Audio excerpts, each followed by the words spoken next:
അതുകൊണ്ട് അറിയാൻ പറ്റൂല. ഇപ്പൊ ഈ അടുത്ത സമയത്ത് ഒരു ബോഡി ബിൽഡർ, അല്ലാഹു അക്ബർ, 53 വയസ്സുണ്ട്, ബോഡി ബിൽഡർ, ജീവിതത്തിൽ ബീഫ് കഴിച്ചിട്ടില്ല, കോഴി കഴിച്ചിട്ടില്ല, മട്ടൻ കഴിച്ചിട്ടില്ല.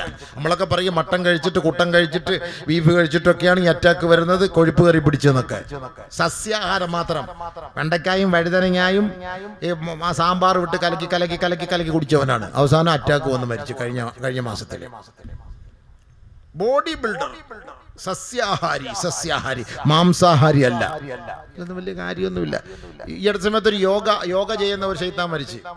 അവൻ പറഞ്ഞു യോഗ ചെയ്യാത്തവൻ ഒരുത്തനും രക്ഷപ്പെടൂല, യോഗ ചെയ്താൽ ആർക്കും അറ്റാക്ക് വരൂല.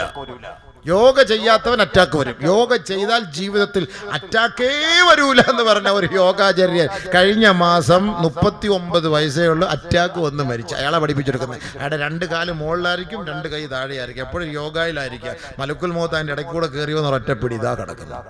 യോഗയും ചെയ്തുകൊണ്ട് തലകുത്തി കിടക്കുകയാണ്. ഇന്നാലില്ലാഹി വ ഇന്നാ ഇലൈഹി റാജിഊൻ. എവിടെ പോയി യോഗ? ഹബീബെ, നമ്മൾ ഈ നടക്കുന്ന ഒരു ദിവസം നമ്മുടെ ശ്വാസം 22,222 പ്രാവശ്യം. ഒരു ദിവസം നമ്മുടെ ശ്വാസം 22,222 പ്രാവശ്യം. സംശയം ഉണ്ടെങ്കിൽ നിങ്ങൾ നാളെ എണ്ണിയിട്ട് കുറവുണ്ടെങ്കിൽ എൻ്റെ അടുത്ത് പറയാം, എന്നെ വിളിച്ചാൽ മതി. എണ്ണി നോക്ക്, പോയിരുന്ന് വീട്ടിലിരുന്ന് കുത്തിയിരുന്ന്. എപ്പം മുതൽ തുടങ്ങും? പിടിച്ചു ഒന്ന് ഓഫാക്കി വെക്കണം, ശ്വാസം എല്ലാം പോയിട്ട് ഒന്ന് തുടങ്ങണം. അതിനിടയ്ക്ക് അങ്ങ് പോയാൽ തീർന്നു കിട്ടിയല്ലോ, പിന്നെ ചോദിക്കാൻ നിൽക്കണ്ട. ഈ അസുഖം വന്ന സമയത്ത്, കൊറോണ വന്ന സമയത്ത് ശ്വാസത്തിന് വേണ്ടി ജനങ്ങൾ ഓടിയില്ലേ? ഓരോരോ വലിയ വലിയ ഹോസ്പിറ്റലുകളിൽ പോയപ്പോൾ, മുസ്ലിങ്ങളുടെ ഹോസ്പിറ്റൽ അടക്കമുണ്ട്, എല്ലാവരും പൈസ ഉണ്ടാക്കാൻ വേണ്ടി ആശുപത്രി ഉണ്ടാക്കിയേക്കുന്നത്. നിങ്ങളെ ഒന്നും സഹായിക്കാൻ വേണ്ടിയിട്ടല്ല, അങ്ങനെ ചിന്തിക്കുക ചെയ്യരുത്. ഇനി ഏത് കാക്കാടെന്ന് പറഞ്ഞാലും ഏത് വലിയ ഷേഖുനാടെന്ന് പറഞ്ഞാലും എല്ലാം പുലൂസിന് വേണ്ടിയുള്ള ഹമുക്കന്മാരാണ്. ഒരു കുട്ടികളോട് പോലും, ഒരു ക്യാൻസർ രോഗിയോട് പോലും, ഒരു സാധുവിനോട് പോലും ഒരു ദയയില്ലാത്ത വർഗം, അങ്ങനത്തെ സൈസുകളാണ്. പറഞ്ഞിട്ടൊന്നും കാര്യമില്ല.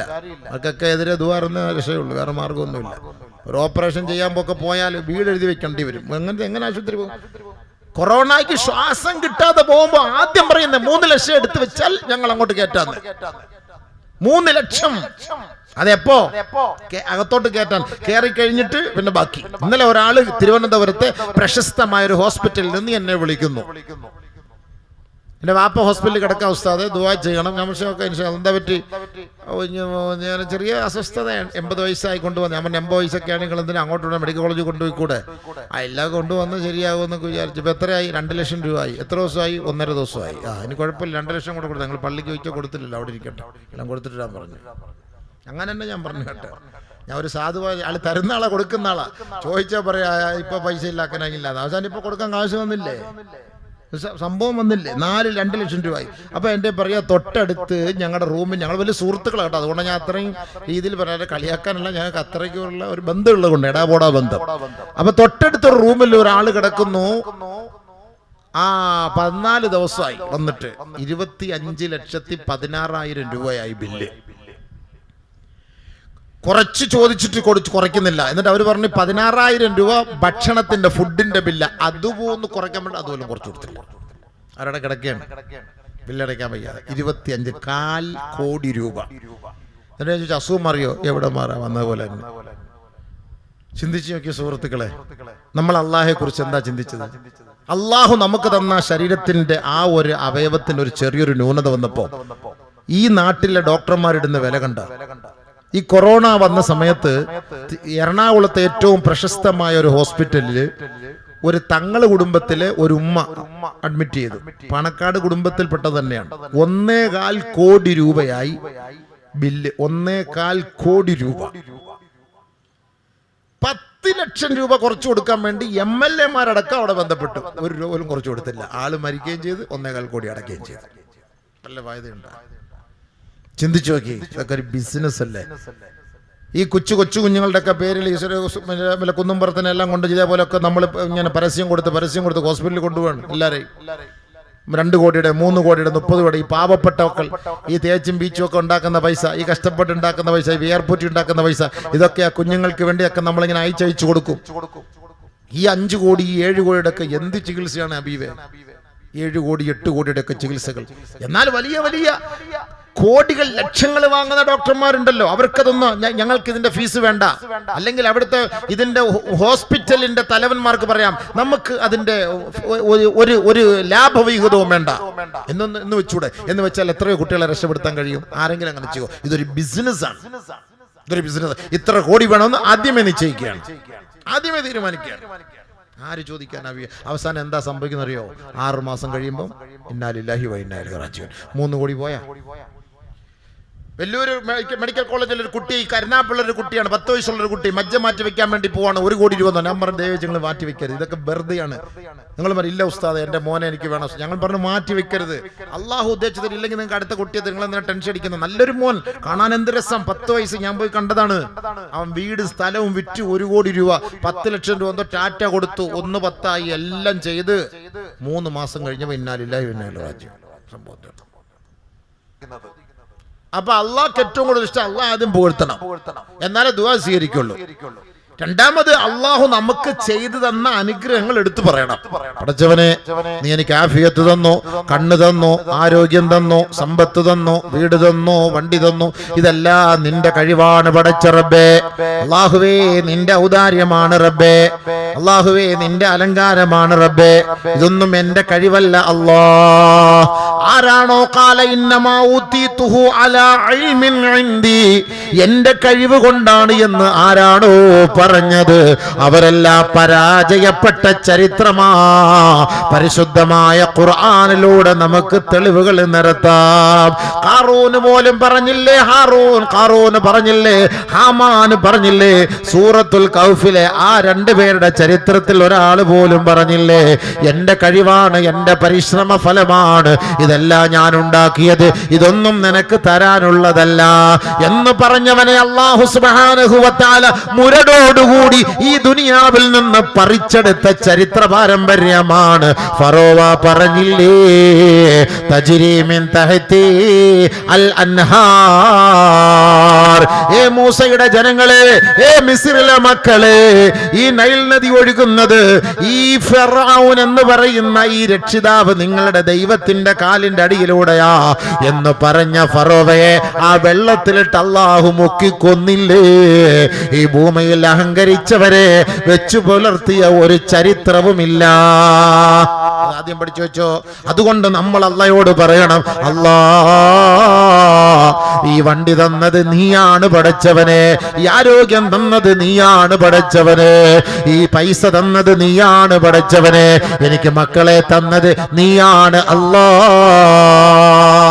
എല്ലാം അല്ലാ, അല്ലാ.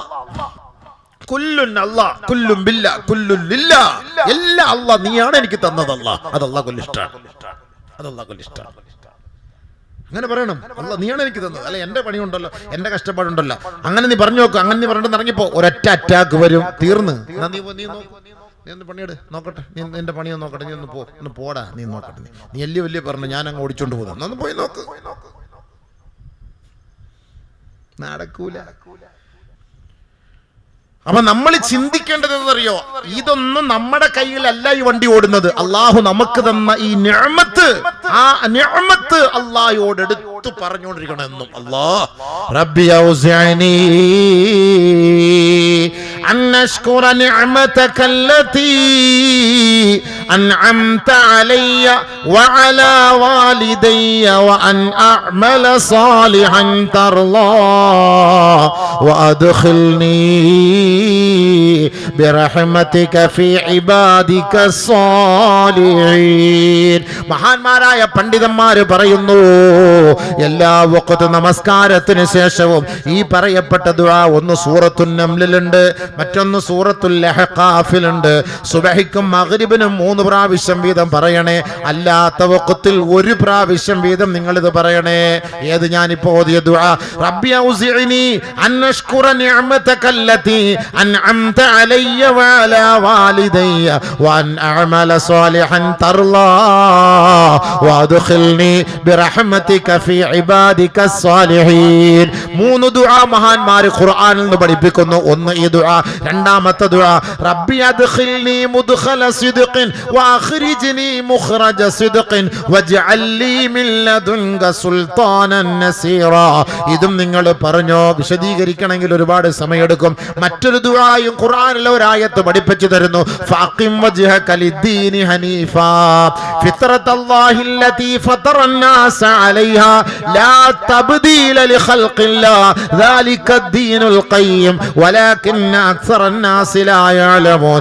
ഈ ദുആ, ഈ ആയത്ത് എല്ലാ സുബ്ഹിയിലും മഗ്രിബിലും 3 പ്രാവശ്യം വീതം ഓതിയാൽ ശരീരത്തിലെ അവയവങ്ങൾ മാറ്റിക്കളയുന്ന രോഗം നിങ്ങൾക്ക് ഉണ്ടാവൂല.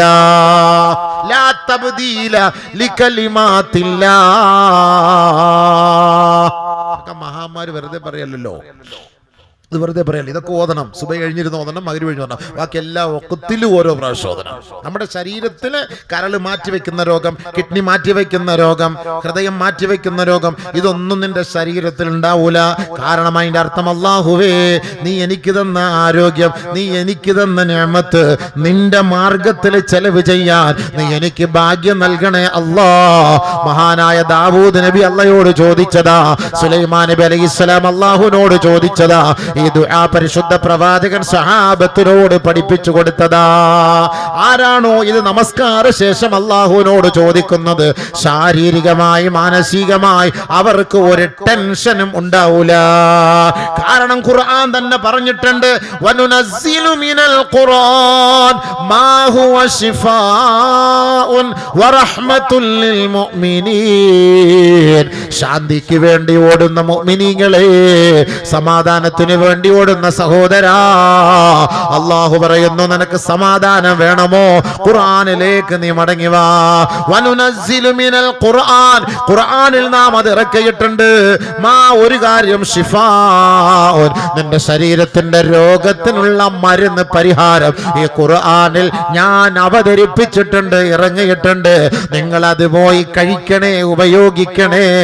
വറഹ്മത്തുൽ ലിൽ മുഅ്മിനീൻ, അങ്ങനെ സത്യവിശ്വാസികൾക്ക് അതൊരു റാഹത്തും റഹ്മത്തും സന്തോഷവുമായി മാറും കേട്ടോ. സത്യവിശ്വാസികൾ റാഹത്തായിരിക്കും. അൽഹംദുലില്ലാ, അത് ഓതിയപ്പോൾ എൻ്റെ മനസ്സിന് വല്ല റാഹത്തുണ്ട്, അത് കിട്ടിയപ്പോൾ ഒരു ഖൈറുണ്ട്, ഒരു ബർക്കത്തുണ്ടെന്ന് നിന്റെ മനസ്സ് തന്നെ പറയും. നിന്റെ മനസ്സ് തന്നെ പറയും. ഖുർആൻ പറഞ്ഞ വാക്കാണ്. ഇതെല്ലാം ഞാൻ ഖുർആൻ കൊണ്ടാണ് സ്ഥിരപ്പെടുത്തുന്നത്. അതിന്റെ അർത്ഥം അങ്ങനെ തന്നെയാണ്. അതിന്റെ അർത്ഥങ്ങളും അങ്ങനെ തന്നെയാണ്. ചെയ്തു നോക്ക്. ഈ ഖുർആൻ ഹത്ത ഓതാൻ വേണ്ടിയിട്ടൊന്നുമല്ല. അത്ത മരിക്കുമ്പോൾ അത്തയുടെ തലമണ്ടയിൽ കൊണ്ടുവച്ചിട്ട് ഹത്ത ഓതും. ജീവിച്ചിരിക്കുമ്പോൾ ഗ്ലാസ് വെള്ളം കൊടുക്കൂല. ഈ ഖുർആൻ കൊണ്ടുവച്ച് അത്താടക്ക് മണ്ടയിൽ ഓതിക്കൊണ്ടിരിക്കാനല്ല.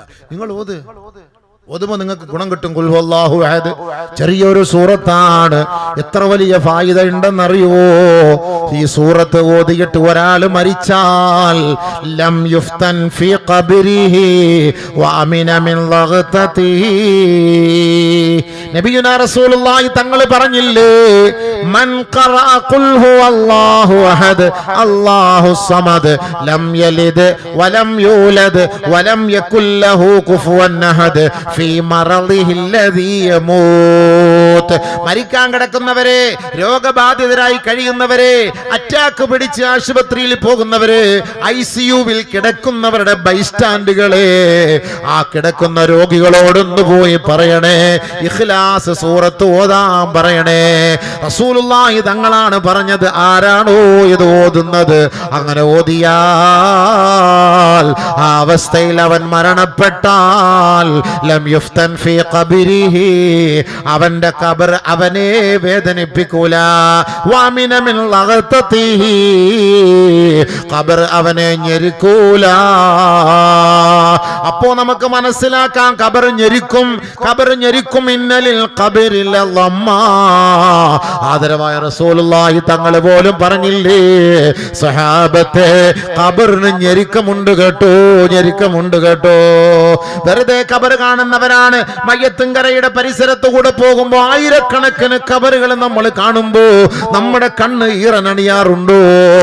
നമ്മുടെ മുൻഗാമികളാണ് ആ കിടക്കുന്നത്. നോക്കുമ്പോ മൈലാഞ്ചി കിളിച്ച് നിൽക്കുകയാ, നല്ല നല്ല റോസാ പുഷ്പങ്ങൾ വിടർന്നു നിൽക്കുകയാണ്. ആ കിടക്കുന്ന കബറിന്റെ ഉള്ളിൽ കിടക്കുന്നവരുടെ അവസ്ഥ നമുക്കറിയുമോ? എങ്കിൽ റസൂലുള്ളാഹി തങ്ങൾക്ക് കാണാൻ കഴിയും ആ കബറിന്റെ അവസ്ഥകൾ എന്താണെന്നുള്ളത്. അള്ളാന്റെ റസൂല് നടന്നു പോകുമ്പോഴാണ് കബർ ഞെരിക്കുന്ന രംഗങ്ങൾ കാണുന്നത്. എന്താണ് കാരണമെന്ന് ചോദിച്ചപ്പോ മൂത്രം ശ്രദ്ധിക്കാത്തതിന്റെ പേരിലാണ്. എത്രത്തോളം നമസ്കാരമുള്ളവനാകട്ടെ ഇബാദത്തുള്ളവനാകട്ടെ, മൂത്ര വിഷയത്തിൽ അവർക്ക് ശ്രദ്ധ കുറഞ്ഞു പോയാൽ ആ ഖബർ ഞെരുക്കുമെന്ന് നബിയുനാ റസൂലുള്ളാഹി. അല്ലാഹുവിന്റെ റസൂൽ പറഞ്ഞു, ഇന്നലിൽ ഖബരി ലളമ്മ, തീർച്ചയായും ഖബർ ഞെരുക്കും സ്വഹാബ. ലൗ കാന അഹദും മിൻഹാ നാജിയാ ലകാന സഅദ് ഇബ്നു മുആദ്. സഅദ് ഇബ്നു മുആദിനെ അല്ലാഹു രക്ഷപ്പെടുത്തുമായിരുന്നു കേട്ടോ. ആരെയെങ്കിലും ഖബർ ഞെരുക്കത്തിൽ നിന്ന് വെറുതെ വിടുമായിരുന്നുവെങ്കിൽ അല്ലാഹുവിന്റെ റസൂലിന്റെ സന്തത സഹചാരിയായ സഅദ് ഇബ്നു മുആദ് റളിയല്ലാഹു തആല അൻഹുവിനെ ഖബർ വെറുതെ വിടുമായിരുന്നു. ആ സ്വഹാബിയെ പോലും ഖബർ ഞെരുക്കി. കാരണം എന്താ? കാന യുഖസ്സിറു ഫീ ബഅദി തുഹൂരി മിനൽ ബൗൽ, മൂത്രമൊഴിച്ചതിന് ശേഷം ശ്രദ്ധിക്കാത്തതിന്റെ പേരിൽ അദ്ദേഹത്തെ ഖബർ ഞെരുക്കി. ഈ ഭാഗത്തുള്ള മനുഷ്യനാണ്. നമ്മളൊക്കെ ഉപ്പുപ്പമാരെ മനസ്സിലാക്കണം. നിസ്കാരം അതിനു മുമ്പ് ഒതുവെടുക്കുമ്പോ മൂത്രം ഒന്ന് ശ്രദ്ധിക്ക്, പെണ്ണുങ്ങളെ ശ്രദ്ധിക്ക്. അടിപ്പാവാടയൊക്കെ ഊരിക്കളഞ്ഞിട്ട് ചെറിയ എന്തെങ്കിലുമൊക്കെ തുണി വെച്ചിട്ട് അല്ലെങ്കിൽ ടിഷ്യൂ പേപ്പർ കരുതിക്കോണം. അങ്ങനെ ഒരു ചെറിയ ഡ്രോപ്പ് മൂത്രമെങ്കിലും നമ്മുടെ ഗുഹ്യഭാഗത്തിൽ നിന്ന് പുറത്തേക്ക് വന്നാൽ അത് മുഴുവനും എടുത്ത് വൃത്തിയാക്കി തുടച്ച് ക്ലീൻ ചെയ്ത് കഴുകിയിട്ട് വേണം ഒതുവിലേക്ക് കടക്കാൻ. അതാണ് ഇസ്തിബ്ര എന്ന് അറബിയിൽ പറയും. എന്നൊക്കെ ചുമയ്ക്കാന്ന് പറഞ്ഞിട്ടില്ലേ? എനിക്ക് ചുമച്ച് അങ്ങോട്ടും ഇങ്ങോട്ടൊക്കെ നടന്നിട്ടാണ്. അല്ലാതെ ഓടി വന്ന് സ്പീഡ് പോസ്റ്റിൽ അവൻ ഇങ്ങോട്ട് എടുത്ത ഒറ്റ അടി പയറിഞ്ചം പോലെ അടിച്ചിട്ട് തല്ലിക്കുടഞ്ഞ് സിബിനകത്തിട്ടിട്ട് ഓടിയവൻ പള്ളിക്കകത്ത് അല്ലാഹു അക്ബർ കൊയ്ക്കുമ്പോൾ ഒരു തുള്ളി റുക്കൂല് സുബ്ഹാന റബ്ബിൽ അലീം 2 തുള്ളി, സുബ്ഹാന റബ്ബിൽ അഅല 3 തുള്ളി എടുത്തു വെച്ച് നീ ചട്ടി എടുത്ത് തുറന്നു വെച്ച് നോക്ക്, 3 തുള്ളി അതിനകത്ത് കാണും. എവിടുന്ന് വന്ന ഐസ്ക്രീം തിന്നൊന്നുമല്ല, എവിടുന്ന് വന്ന് തുള്ളി. ഞാൻ വിചാരിക്കും ചെറുപ്പക്കാരനാണ്, എനിക്കങ്ങനെ ഒന്നും സംഭവിക്കൂല. ഈ ഗ്ലാസ്സിൽ വെള്ളം മൊത്തം കുടിച്ചിട്ട് കമത്ത്, എന്നിട്ട് അങ്ങനെ വെക്ക്. ഒരു 5 മിനിറ്റ് കഴിഞ്ഞ് തിരിച്ചൊന്ന് കമത്തി വെക്കും, ഒരു തുള്ളി വെള്ളം നീ വരുന്ന കാണാം. അപ്പൊ ഞാൻ വലിയ ചെറുപ്പക്കാരനാണ്, ഞാൻ ജിമ്മിൽ പോകുന്നവനാണ്. എൻ്റെ മൂത്രത്തിന്റെ കുഴലൊക്കെ നല്ല 4 ഇഞ്ചിന്റെ കിടക്കാട്, ഒരു കുഴപ്പവും ഇല്ല എന്ന് പറഞ്ഞൊന്നും കാര്യമില്ല അബിവേ. ഇത് ഒരു തുള്ളി ഇങ്ങനെ വരും. അതിനാണ് ഈ ടിഷ്യൂ പേപ്പർ എഴുതണം, എപ്പോഴും കഴുതണം. പോക്കറ്റ് ഞാൻ കൊണ്ട് നടക്കുന്നുണ്ട്. അതൊക്കെ സൂക്ഷിക്കണം. ലൈനില്ല, ഓൺലൈനില്ല, പേടിക്കണ്ട. വെള്ളം ഒഴിക്കും. പേടിച്ചിട്ടാണ് വല്ലാഹി സത്യം, വേറെ ഒന്നുമല്ല. നമ്മൾ എത്രത്തോളം ഒക്കെ സൂക്ഷിച്ചാൽ പിന്നെ രോഗികൾക്ക് ഇച്ചിരി കൺസെഷൻ ഉണ്ട് കേട്ടോ. ഈ മൂത്രവാർച്ച അസുഖമുള്ളവരുണ്ടല്ലോ, ഇപ്പൊ ഈ മൂത്രവാർച്ച ഇങ്ങനെ അസുഖമുള്ളവർക്ക് ഒരു ഒതു എടുത്താൽ മതി. ളുഹറിന്റെ അസറിന്റെ ശേഷം ഒറ്റ ഒതു അവർക്ക് അത് മതി. ആ ഒരു ഒതു കൊണ്ട് അഡ്ജസ്റ്റ് ചെയ്ത് പോകാം അവർക്ക്. പിന്നെ ഈ അതേപോലെ ഈ വായു പോകുന്നവര് ചുമ്മാ പടക്കം പൊട്ടുന്ന പോലെ പൊട്ടിക്കൊണ്ടിരിക്കുകയാണ്, അവർക്ക് എന്താണ് പരിഹാരം? അപ്പൊ ഇനിയിപ്പം മല വന്ന് ഗമ്മു വെച്ച് അടയ്ക്കാനൊന്നും പറ്റൂലല്ലോ. അപ്പൊ അന്നേരം എന്ത് ചെയ്യണം? ഒരു ഒതു എടുത്താൽ മതി. പള്ളിയിൽ പോകുമ്പോ ഒക്കെ സൂക്ഷിക്കണം. അവിടെ നിന്ന് പൊട്ടിക്കുമ്പോൾ അവന്മാർ വിചാരിക്കടേ ഇറങ്ങിപ്പോടേന്ന് പറയും ചിലപ്പോൾ. അവിടെ പള്ളിയിൽ പോകുമ്പോൾ സൂക്ഷിക്കുക. അവർ പള്ളിയിൽ പോകണ്ട, അവർ വീട്ടിൽ സ്കെച്ചാൽ മതി. ഉദറല്ലേ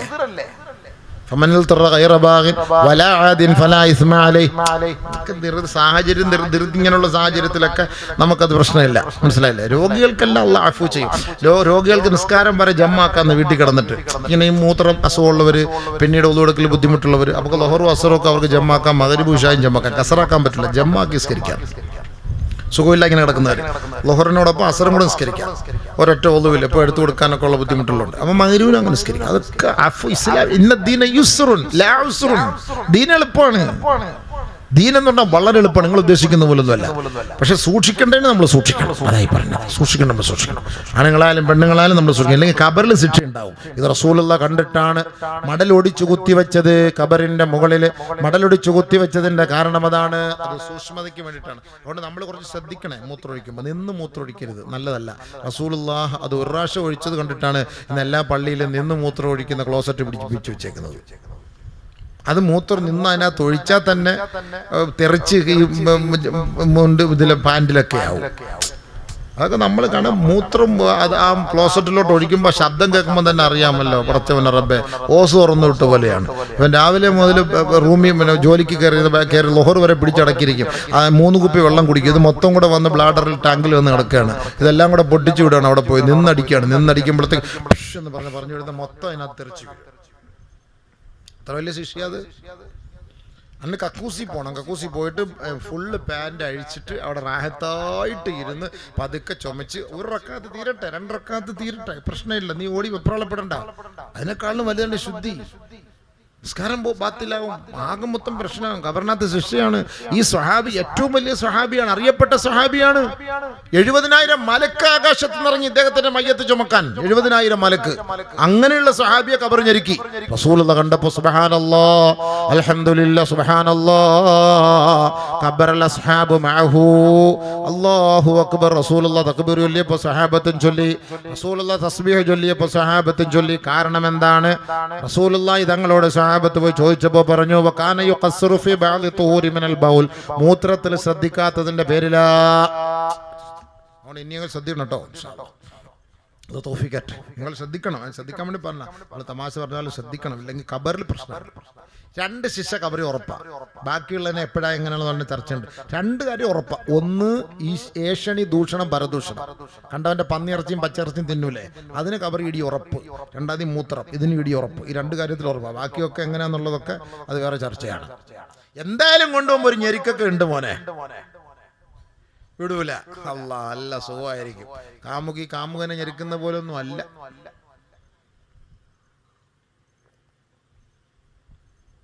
നമ്മളോട് വിരോധമുള്ള ഉസ്താദന്മാരോട് വിരോധമുള്ളവരൊക്കെ 20 രൂപയും കൊണ്ട് തന്നിട്ട് റമദാനിലെ പെരുന്നാളിന് ഒരൊറ്റ ഞെരുക്കുണ്ട് നമ്മളെ. മുസാഫാത്ത് വല്ലതും പറയാൻ പറ്റുമോ? നോക്കിയിരിക്കും. ഉസ്താദിനോട് വിരോധമുള്ളതല്ല, 20 രൂപയും കൊണ്ട് തരും. ഒരൊറ്റ ഞെക്കൊക്കെ വേണം. അല്ലോ കിടുകിടാന്ന് 2 സൗണ്ട് വെക്കും. ആ റമദാനിൽ കിട്ടിയ മൊത്തം പൈസ ആശുപത്രി കൊടുക്കേണ്ടി വരും. പോയിട്ട് കിട്ടിയ ചാൻസാ. ഞാൻ ചിന്നക്കട നിൽക്കുമ്പം ലോട്ടറിക്കെതിരെ പ്രസംഗിച്ചു. ഒരുത്തൻ ലോട്ടറി കൊണ്ടുവന്ന് തന്നിട്ട് ഒരൊറ്റ ഞെരുക്കൊക്കെ. നമ്മളിപ്പോൾ നോക്കാറില്ലല്ലോ, കൈമടക്കല്ലേ, ഇങ്ങനെ മേടിച്ചിരിക്കല്ലേ. സംഭവം ഇങ്ങനെ കൊണ്ടുവന്നിട്ട് നമ്മളിങ്ങനെ മേടിച്ച് പോക്കറ്റ് വയ്ക്കല്ല. 2 കോടിയുടെ അത് അടിച്ചിരുന്നെങ്കിലുള്ള രംഗം എന്തായിരിക്കും. എന്നിട്ട് വെറുതെ പോലെ ഒരൊറ്റ ഞെരുക്കൊക്കെ കൂടെ. അപ്പൊ അതാണ് ശ്രദ്ധിക്കണം. അപ്പൊ ഇവർ ഞെക്കിട്ട് തന്നെ നമ്മളെ കൊണ്ട് സഹിക്കുന്നില്ല. അപ്പം പിന്നെ ഖബർ ഞെരുക്കുമ്പോ എന്തായിരിക്കും രംഗം? ചെറിയ കാര്യം വല്ലാണ്. ഇന്നരിൽ ഖബരിൽ ലമ്മ അത് ഞെരുക്കും. അപ്പൊ ഖബർ ഞെരുക്കാത്ത ചില ആളുകളുണ്ട്. ഖബറിന്റെ ഞെരുക്കത്തിൽ നിന്ന് രക്ഷപ്പെടുന്ന ചില ആളുകളുണ്ട്. നബിയുനാ റസൂലുള്ളാഹി തങ്ങൾ പറഞ്ഞു. അതിലൊന്ന്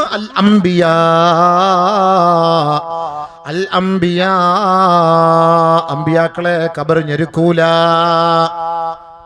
ഇന്നഹും മഅ്സൂമൂൻ, അവർ തെറ്റ് ചെയ്യാത്തവരാണ്.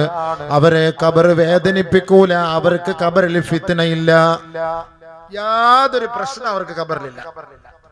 2ാമത് ശുഹദാഉൽ മഅരിക, ഷഹീദായവര്, യുദ്ധത്തിൽ ഷഹീദാക്കപ്പെട്ടവർക്ക് ഖബറിൽ ഞെരുക്കമില്ല. അവർ ഖബറിൽ ജീവിച്ചിരിക്കുന്നവരാണ്, മരിച്ചവരല്ല. അവർ ജീവിച്ചിരിക്കാണ്. ولا تقولوا لمن يقتل في سبيل الله أموات بل أحياء ولكن لا تشعرون. അള്ളാന്റെ മാർഗത്തിൽ ഷഹീദായവർ മരിച്ചുപോയി നിങ്ങൾ പറയരുത്. ഗസയിലെ മക്കളും മരിച്ചെന്ന് നിങ്ങൾ പറയണ്ട. 64,000 പേര് മരിച്ചു എന്ന് പറയണ്ട. ഇൻദ റബ്ബിഹിം യുർസഖൂൻ, ഇസ്ലാമിക ശരീഅത്തിന്റെ പ്രമാണം അനുസരിച്ച് അള്ളാന്റെ അടുക്കൽ അവർ ഭക്ഷണം കഴിച്ചുകൊണ്ടിരിക്കുകയാണ്. ഷവർമ തിന്നിട്ടിരിക്കുകയാണ്, മണ്ണ് സൽവ തിന്നുകൊണ്ടിരിക്കുകയാണ്. ഇവിടെ ഗസയുടെ മണ്ണ് തിന്നാനാണ് വിധിക്കപ്പെട്ടത്, ഉപ്പുവെള്ളം കുടിക്കാനാണ് വിധിക്കപ്പെട്ടത്, ജൂതന്മാര് വലിച്ചെറിഞ്ഞ ഉച്ചിഷ്ടം തിന്നാനാണ് വിധിക്കപ്പെട്ടത്. ആ കുഞ്ഞുമക്കളെ അല്ലാഹു തആല നേരത്തെ വിളിച്ചിട്ട് സ്വർഗത്തിൽ ഭക്ഷണം കൊടുക്കാമെന്ന് അല്ലാഹു വഅദ ചെയ്തിരിക്കുകയാണ്. അതുകൊണ്ട് 65,000-ഓളം മക്കളെ മരിച്ചു എന്ന് നിങ്ങൾ പറയരുത് എന്ന് ഖുർആൻ. ബൽ അഹ്യാഉൻ ഇൻദ റബ്ബിഹിം യുർസഖൂൻ, അവർ അല്ലാഹുവിന്റെ അടുക്കൽ ജീവിച്ചിരിക്കുന്നവരാണ് കേട്ടോ. അവിടെ ശരീരത്തിന് പോലും ഒരു പോറൽ സംഭവിക്കൂല. ഉഹദ് യുദ്ധത്തിൽ മരണപ്പെട്ട രണ്ടുപേരാണ്. ബഹുമാനപ്പെട്ട അബ്ദുല്ലാഹിബ്നു അംർ ഇബ്നു ജമൂഹ് റളിയല്ലാഹു അൻഹു, അബ്ദുല്ലാഹിബ്നു അംർ റളിയല്ലാഹു തആല അൻഹുമാ. ഇവർ രണ്ടുപേരെയും ഒരു ഖബറിലാണ് അടക്കിയിരുന്നത്. രണ്ടുപേരെയും ഒരു ഖബറിലാണ് അടക്കിയത്. ഫഹസറ സൈലു, കുറെ നാളുകൾക്ക് ശേഷം 45 വർഷങ്ങൾക്ക് ശേഷം ഭയങ്കരമായ വെള്ളപ്പൊക്കം ഉണ്ടായി. അങ്ങനെ വെള്ളപ്പൊക്കം ഉണ്ടായപ്പോൾ ഖബറുകളെല്ലാം എടുത്തുകൊണ്ടുപോയി. അങ്ങനെ ഈ രണ്ട് സ്വഹാബികളുടെ ഖബർ കാണുകയുണ്ടായി. സ്വഹാബാക്കൾ ഫഹഫറു ഹുഫ്റൻ, മറ്റൊരു കുഴിയെടുത്തിട്ട് ഇവരെ അതിലേക്ക് അടക്കാൻ വേണ്ടി ആ ഖബറിൽ നിന്ന് അവരെ എടുത്തപ്പോ മാതാ ലം യതഗയ്യറാ മാതാ കൽ അംസി, അവരെ രണ്ടുപേരുടെയും മയ്യത്ത് എടുത്തുകൊണ്ട് വന്നപ്പോ സുബ്ഹാനല്ലാഹ്, ഇന്നലെ മരിച്ച് ഖബറടക്കിയവരെ പോലെ ഷഹീദായിരുന്നു. ഒരാളുടെ കൈ നെഞ്ചിലായിരുന്നു, അവരുടെ മുഖത്തായിരുന്നു. അത് എടുത്തു നോക്കി സ്വഹാബത്ത് മാറ്റിയപ്പോ രക്തം വരുന്നു. അതേപോലെ തന്നെ മടങ്ങിപ്പോയി. അങ്ങനെ തന്നെ വീണ്ടും അങ്ങനെ തന്നെ പോയി. അങ്ങനെ എടുത്തപ്പോ രക്തം വരുന്നു. അങ്ങനെ വെച്ചു. അപ്പൊ ഇന്നലെ 45 വർഷത്തിന് ശേഷം, 40 ഉഹദ് യുദ്ധം കഴിഞ്ഞ് 45 വർഷത്തിന് ശേഷം സംഭവിച്ചതാണ്. വല്ല കുഴപ്പമുണ്ടോ? അതുപോലെ തന്നെ ഇരിക്കണം. അപ്പൊ ശുഹദാക്കളെ അല്ലാഹു, ശുഹദാക്കൾക്ക് ഖബറിൽ പ്രശ്നമില്ല, നോ ടെൻഷൻ. ശുഹദാക്കൾക്ക് പ്രശ്നമില്ല. അല്ലാഹ് അത്രയും അവർക്ക് പദവി കൊടുക്കണം. ആദ്യത്തെ ഒരു തുള്ളി രക്തം അവരുടെ ശരീരത്തിൽ വീഴുന്നതോടുകൂടി പാവങ്ങളും മൊത്തം പൊറുക്കപ്പെട്ടു. ബാക്കി മുഴുവനും ദറജ ദറജ ദറജ ദറജ ഉയർത്തുകയാണ്. അപ്പൊ ശുഹദാക്കൾക്ക് അല്ലാഹു തആല ഖബർ ഞെരുക്കൂല. പിന്നെ അതേപോലെ ഞാൻ നേരത്തെ ഓതി വെച്ചത്, മൻ ഖറഅ ഖുൽ ഹുവല്ലാഹു അഹദ് അല്ലാഹുസ് സമദ് ലം യലിദ് വലം യൂലദ് വലം യകുൽ ലഹു കുഫുവൻ അഹദ്. ആരാണോ ഇത് ഓതുന്നത്, ഫീ മറദിഹിൽ ലദീ യമൂത്, അതുകൊണ്ട് രോഗശയ്യയിൽ കിടക്കുന്ന ഉമ്മമാരെ, പെങ്ങന്മാരെ, ഉപ്പമാരെ, നിങ്ങൾ ഇത് ഓതിക്കൊണ്ട് കിടക്കണേ. ഈ സൂറത്ത് ഓതിക്കൊണ്ട് കിടക്കണേ. വെറുതെ ആവശ്യമില്ലാതെ സീരിയൽ കാണിക്കല്ലേ. ആ വീട്ടിൽ നിന്ന്, ആ റൂമിൽ നിന്ന് TV എടുത്ത് മാറ്റണേ. തസ്ബീഹ് കയ്യിൽ കൊടുക്കണേ. ഇസ്തിഗ്ഫാർ ചെയ്യണേ. ദിക്ർ ചൊല്ലണേ. സൂറത്തുൽ ഇഖ്ലാസ് 1,00,000 പ്രാവശ്യം ഓതണേ. എല്ലാ ദിവസവും 313 സൂറത്തുൽ ഇഖ്ലാസ്, 313 ഇസ്തിഗ്ഫാർ, 313 സ്വലാത്ത്. ഇത് മൂന്നും സ്ഥിരമായി ചൊല്ലുന്നവർക്ക് ഒരടങ്ങേറും ഉണ്ടാവില്ല. ഹബീബായ തങ്ങളെ സ്വപ്നത്തിൽ കാണാം. 313 സൂറത്തുൽ ഇഖ്ലാസ്, 313 ഇസ്തിഗ്ഫാർ, 313 സ്വലാത്ത്. ഈസിയാണ്. ചൊല്ലിക്കോ. ആ സൂറത്തുൽ ഇഖ്ലാസ് ഓതിയിട്ട് മരിച്ചാൽ ലം യുഫ്തൻ ഫീ ഖബ്രിഹി, ഖബറിൽ ഫിത്നയില്ല. വ അമിന മിൻ ലഗ്തതിഹി, ഖബറിന്റെ ഞെരുക്കത്തിൽ നിന്ന് അവന് അല്ലാഹു നിർഭയത്വം നൽകുമത്രേ. തീർന്നില്ല കേട്ടോ. ഇദാ കാന യൗമുൽ ഖിയാമ, സൂറന്ന കാഹളത്തിൽ ഊതപ്പെടുമ്പോ ഖിയാമത്ത് നാളാകുമ്പോ ഹമലതുഹുൽ മലായിക ബിയകുഫിഹാ ഹത്താ തുജീസുഹു മിനസ് സിറാത്തി ഇലൽ ജന്നാ. നബിയുനാ റസൂലുള്ളാഹി തങ്ങൾ പറയുകയാണ്, ഖിയാമത്ത് നാളാകുമ്പോ ഒരു മലക്ക് അവന്റെ ഖബറിന്റെ അരികിലേക്ക് കടന്നു വന്നിട്ട് സൂറത്തുൽ ഇഖ്ലാസ് ഓതിയിട്ട് മരിച്ചവൻ ആരാണോ ആ ചിറകിൽ അവനെ ഏറ്റി നേരെ മിന്നൽ വേഗത്തിൽ സിറാത്ത് എന്ന പാലത്തിലൂടെ സ്വർഗത്തിൽ കൊണ്ടെത്തിക്കുമെന്ന് കമാ ഖാല റസൂലുള്ളാഹി. വലിയ കാര്യമാണ് ഹബീബേ. ഒരു ചെറിയ സൂറത്തിൽ കിട്ടുന്ന തൗഫീഖ് ഉണ്ടോ? ചെറിയൊരു സൂറത്താണ്. ഇതിൽ ഓതിക്കോ. രാവിലെ നമ്മൾ പനി പിടിച്ച് ആശുപത്രി പോയാൽ ഈ സൂറത്ത് ഓതിക്കൊണ്ട് പോകണം. അറ്റാക്ക് വന്നൊരു നെഞ്ചുവേദന, അളിയ ഒരു ഗ്യാസ് ആണോ, സൂറത്ത് ഓതിക്കൊണ്ട് പോകാൻ അറിയാൻ പറ്റൂല എന്താണ് സംഭവം. അവിടെ ചിലപ്പം അവിടുത്തെ ഐസിയുലായിരിക്കും മലക്കുൽ മൗത്ത് നിന്നെ നോക്കിയിരിക്കുന്നത്. ഖുൽ ഇന്നൽ മൗത്ത് അല്ലദീ തഫിറൂന മിൻഹു ഫഇന്നഹു മുലാഖീകും, അവൻ നിന്നെ കണ്ടുമുട്ടുന്നത് അവിടെയായിരിക്കും. അതുകൊണ്ട് നീ പോകുമ്പോൾ ഈ സൂറത്ത് ഓതിക്കൊണ്ടുപോ. ആശുപത്രി പോകുമ്പോൾ ഇത് ഓതിക്കൊണ്ടുപോ. ആ സമയത്ത് അങ്ങനെ മരിച്ചാൽ രക്ഷപ്പെട്ടു. ഈസി ആയിട്ട് പോവല്ലോ. ചെറിയ കാര്യമല്ല. അപ്പൊ ഖബർ ഞെരുക്കൂല. സൂറത്തുൽ ഇഖ്ലാസ് ഓതി മരിക്കുന്നവനെ ഖബർ ഞെരുക്കൂല. ഖുർആൻ മനനം ചെയ്തവനെ ഖബർ ഞെരുക്കൂല. ആഫ്ളായവനെ ഖബർ ഞെരുക്കൂല. ഇദാ മാത ഹാമിലുൽ ഖുർആൻ